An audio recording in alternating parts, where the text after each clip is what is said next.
The volatility in the oil markets follows the IEA, the International Energy Agency, predicting an historic shift for the global economy. The US is set for the biggest growth in gas production of any country in history. Currently, 24 million, of course, barrels of oil and gas every day are produced, the most of any country in the world. The IEA says that number is set to soar to 30 million by mid-next decade. Gary Evans is the chief exec of the independent oil company Energy Hunter Resources. He joins me from Florida. Gary, I feel like I'm sort of the poacher or the gamekeeper. Here I am in Saudi Arabia, which churns out so much for OPEC. But the reality is, what's happening where you are in the US is potentially the biggest threat to the income to Saudi and co. No question, the United States oil and gas industry has been a huge thorn in the side of the Saudi Arabia, as well as all OPEC countries that are producing oil worldwide. If that is the case, how does the U.S., as the new swing producer, if it has any control over the price other than market forces, because they don't have the ability to turn the tap on or off other than as the price rises or falls?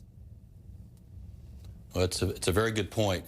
You have to remember that the United States was prohibited by a law that lasted for over 40 years to export crude oil. That law was changed by the Obama administration at the end of 2015. So now the United States competes with OPEC, which has never done before, by exporting crude oil. And we've hit over 2.5 million barrels a day at times. So we are now becoming an exporter that's competing directly with OPEC members. And that's something that Saudi Arabia or other members of OPEC never intended on, is that U.S. shale industry could be this resilient. We learned how to live with $27 oil when it hit 27. We're now at 56. And we continue to get better and better at what we do. So economics have improved, and the cost of doing business has continued to excel in our industry. And I think it's completely shocked Saudi Arabia as well as other countries. The fascinating part, of course, is that the geopolitical instability that might exist in this part of the world where I am tonight pushes up the price, thereby increasing the profits also in the United States. It's a sort of win-win in a sense for the US. Price is low, they will produce more. Price is high, it's a windfall. Yeah, but in reality today, we probably have the smallest geopolitical premium in the price of oil than we've ever had in history. With all the things going on around the world, oil should be a whole lot higher.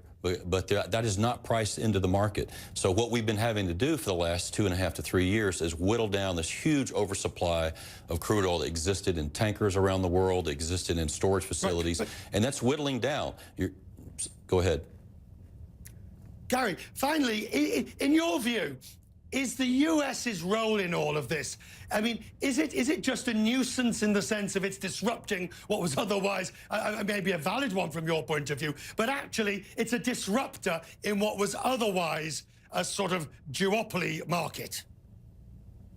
No question that Saudi Arabia had the spigots. They could turn the oil production up or they could cut it back. All you have to do is look back for the last 35, 40 years of history, and you can see all the different times when they adjusted crude oil prices worldwide. For the first time, they have a country like the United States that's producing significant amounts of crude oil that's being exported, and they have zero control of us. So it makes their job a whole lot more difficult.